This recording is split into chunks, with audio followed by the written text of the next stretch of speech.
Bonjour les amis, aujourd'hui c'est une interview vraiment formidable, celle de Stéphanie. Alors Stéphanie, elle a commencé comme développeuse PHP chez Deezer, la société que vous connaissez tous, la start-up, la licorne française comme on dit.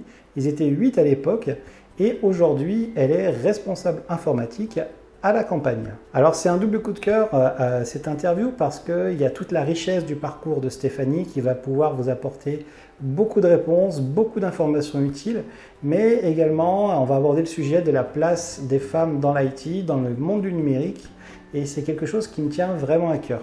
Dans cette vidéo, vous allez retrouver des extraits de l'interview complète. L'interview complète, elle se trouve dans l'article, alors je mets le lien juste en dessous. Il y a un article qui héberge la vidéo complète, mais également le podcast. Alors je vous invite vraiment à cliquer en dessous pour voir l'interview complète.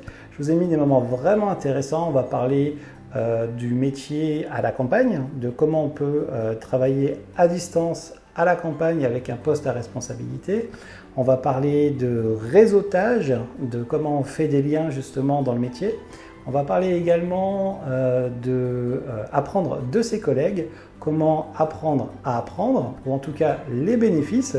On va parler également des profils en reconversion et de l'intérêt que ça suscite pour les recruteurs. Alors j'ai posé la question justement à Stéphanie, en tant que CTO, est-ce qu'un profil en reconversion, avec un portfolio projet qu'il maîtrise, a les mêmes chances d'être embauché que quelqu'un qui sort de l'école avec Bac+5. Voilà, vous l'avez compris, donc beaucoup d'informations dans cette interview. Merci à toi Stéphanie d'avoir répondu présente. On a passé un super moment, je crois que ça se voit dans l'interview. Et également, quand tu parles de toutes les opportunités qu'apporte le métier de développeur et les rencontres que ça peut procurer. Juste avant de lancer l'interview, comme d'habitude, les petits pouces, ça me fait vraiment plaisir. Et puis les abonnements avec la petite cloche de notification, ça permet à la chaîne de se faire connaître. Et puis, vous pouvez toujours remplir, je vous mets le lien aussi, le sondage en 5 minutes qui va me permettre de pouvoir vous proposer le meilleur contenu, en tout cas celui que vous attendez, dans les prochains jours, dans les prochains mois, dans la continuité de l'aventure qu'est Coder pour changer de vie. Je vous dis à très vite et bonne interview. Bonjour Stéphanie, bienvenue. Bonjour. Je te remercie d'avoir accepté mon invitation. Aujourd'hui, il y a beaucoup de femmes qui essayent des métiers dans le numérique, qui essayent de se mettre à l'IT sans forcément avoir une vision terrain. Et je trouvais intéressant de pouvoir te faire participer parce que justement, toi, tu as un parcours un petit peu atypique dans le sens où tu as commencé par une structure un petit peu connue. En tout cas, tu as œuvré dans cette structure-là et tu as un parcours qui n'est pas forcément que parisien aussi. Donc, est-ce que tu peux, Stéphanie, en quelques mots, te présenter sur ton parcours? Un cabinet de recrutement qui m'avait appelé pour travailler dans une banque ou assurance, finalement, ils avaient l'annonce pour travailler chez Deezer. Et parce que ce dont tu parlais, je pense que c'était Deezer. Et finalement, c'était de la musique et de l'informatique. Et moi, je suis passionnée de musique aussi. Donc, ça m'a parlé. Et j'ai rencontré les fondateurs une fois, deux fois, et j'ai commencé à travailler pour eux. Et en fait, je suis arrivée dans une société où on était 8. Donc, c'était Ah oui. minuscule. Et je suis arrivée, pour la petite anecdote, pour gérer toute l'intégration du catalogue. En fait, j'étais D'accord. responsable du catalogue. Donc, c'est moi qui ai inséré le premier titre légal sur le site. Waouh! Parce que avant ça, en fait, c'était il y avait une personne qui avait encodé des milliers de CD et qui les avait mis sur le site. Et donc, quand je suis arrivée, ils venaient de signer des accords avec la SACEM, Sony, et c'était en négociation avec toutes les majors. Donc, c'était vraiment un moment, un moment crucial où ils pivotaient, quoi, en gros. Et donc, je suis arrivée, j'ai fait tout ce qu'il fallait pour pouvoir automatiser les choses et l'aventure a continué pendant 3 ans. De 8 personnes, on est arrivé à 80. On a déménagé. Quand je suis arrivée, en fait, on était dans le 16e, dans des locaux prêtés par le patron de Free, parce qu'il est actionnaire. Enfin, il avait des Xavier Niel, d'accord. Voilà, il avait des billes dans la société et avant que j'arrive, les deux fondateurs étaient de travailler dans leur cuisine Et après, on a vu ces locaux-là, et après, on a été dans le sentier, et après, voilà. Donc, voilà. Donc, j'ai vu ce que c'était une vraie start-up qui explose. Ouais. Donc, ça y est, enfin, puis c'était une des premières grosses explosions. Enfin, c'était une des premières licornes françaises de grossir à ce point-là. Moi, j'ai vécu le premier million de visiteurs uniques par mois. Enfin, c'était fou. T'avais TF1 qui venait. Enfin, régulièrement, il y avait des caméras qui te filmaient en train de coder, quoi. Donc, je disais, ouais, il se passe quelque chose, quoi. Ben, j'ai décidé de quitter Paris parce que ça faisait 11 ans que j'étais à Paris. Et que ça faisait un moment. En fait, quand j'étais chez Deezer, à vrai dire, j'avais déjà demandé à partir en télétravail et ça avait été refusé. Donc c'était une des raisons pour laquelle j'étais partie aussi de chez Deezer. Et donc ben là, j'étais dans une société où finalement je travaillais toute seule sur la partie technique. Donc et mon patron voyait très bien comment je travaillais, il me faisait confiance, donc il m'a laissé partir. Donc, je suis allée à Bourges et j'ai continué à travailler pendant 3 ans et demi en télétravail. J'étais aussi auto-entrepreneur, c'est vrai que j'ai oublié de le dire, depuis 2007 à peu près. Non, c'est quoi? C'est 2009 le statut qui a été créé? Je sais plus. Enfin, au tout début du statut d'auto-entrepreneur. Donc, j'étais au chômage, mais je faisais quand même des missions en freelance, quoi. Donc, ça m'a permis quand même de ne pas m'arrêter de travailler et d'avoir des missions courtes en attendant de te retrouver un CDI. Parce que c'est vrai que j'aurais pu à ce moment-là me mettre complètement freelance, mais c'est vrai que c'est quelque chose que j'ai toujours fait le choix de pas faire ce choix-là et d'être en CDI pour une société et d'avoir une activité beaucoup moindre à côté en auto-entrepreneur. Je cherchais du boulot au chômage et j'essayais de trouver en télétravail parce que j'avais envie de rester sur Bourges. Parce que c'est une ville qui me plaît et où j'ai investi dans une maison, etc. Et en fait, il y a 5 ans, ouais, c'était à peu près il y a 5 ans, c'était pas si évident que ça de trouver en télétravail. Parce que déjà, toutes les CS2I refusent direct. Elles ne veulent pas quelqu'un en télétravail, ils veulent quelqu'un dans leur bureau pour travailler pour une autre société, ce que je trouve complètement débile, mais et ou chez un client, mais pas, enfin des clients sur Bourges, j'en ai pas tant que ça, quoi. Là, et c'est un truc que je conseillerais à tout le monde, tous ceux qui cherchent vraiment du boulot, j'ai réseauté, c'est-à-dire que je suis allée dans les startup week-end, dans les choses comme ça qui regroupaient finalement tous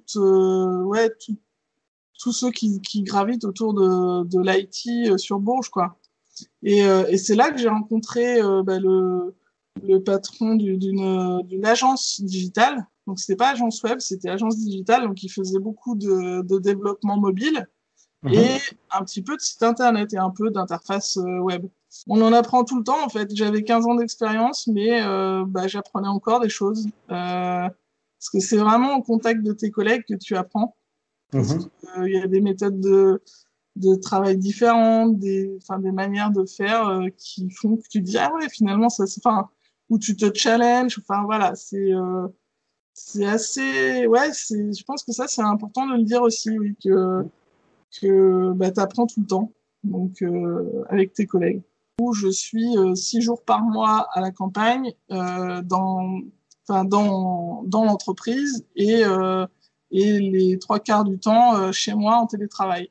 Donc à manager un développeur à distance avec Skype et recruter, enfin que j'ai recruté, etc.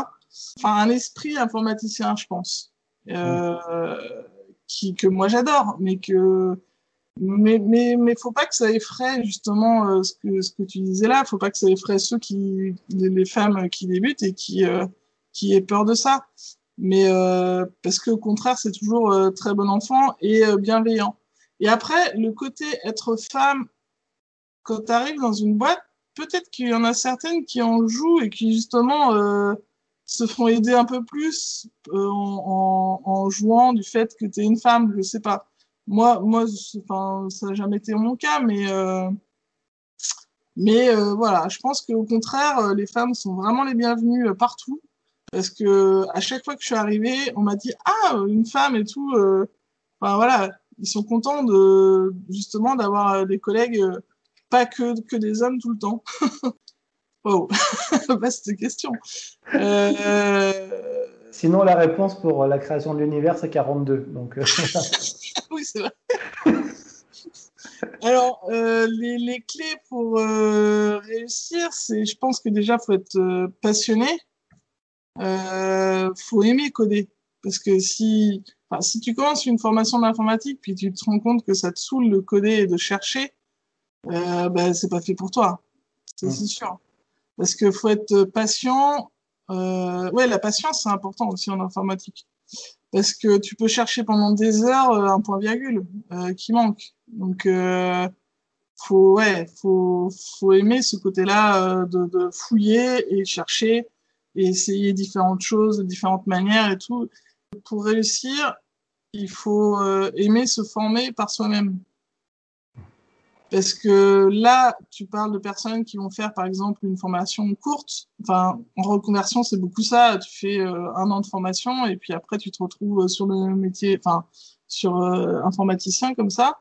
Et en fait, tu as appris que 2, 3 langages qui sont à la mode en ce moment. C'est-à-dire que là, en ce moment, tout le monde fait du Node.js, du React, du Angular, etc.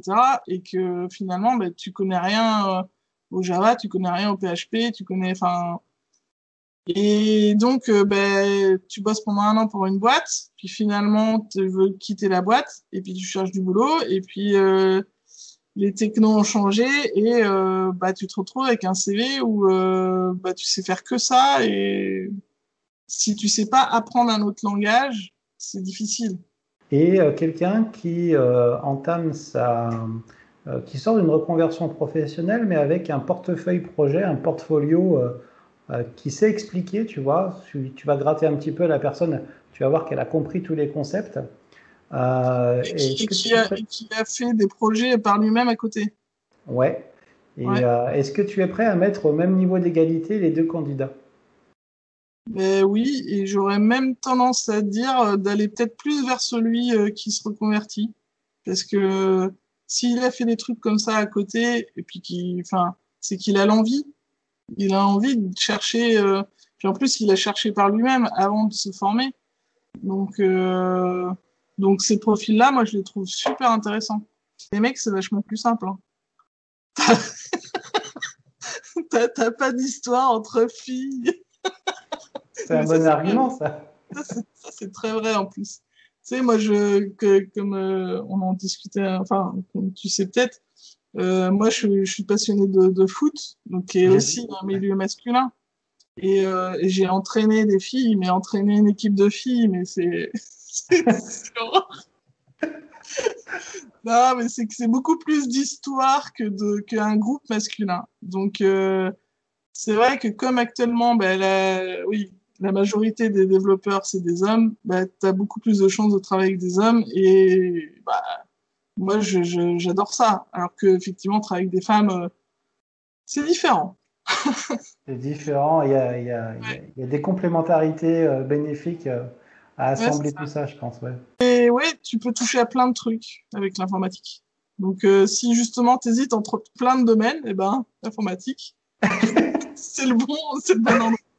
Non, mais c'est vrai en plus. C'est vrai, tu as raison, c'est un super message. Moi, j'ai vu des secteurs auxquels j'aurais jamais pensé avant et j'ai trouvé et des gens intéressants. Tu fais des rencontres de personnes que tu n'aurais jamais cru, tu apprends plein de choses, humainement aussi.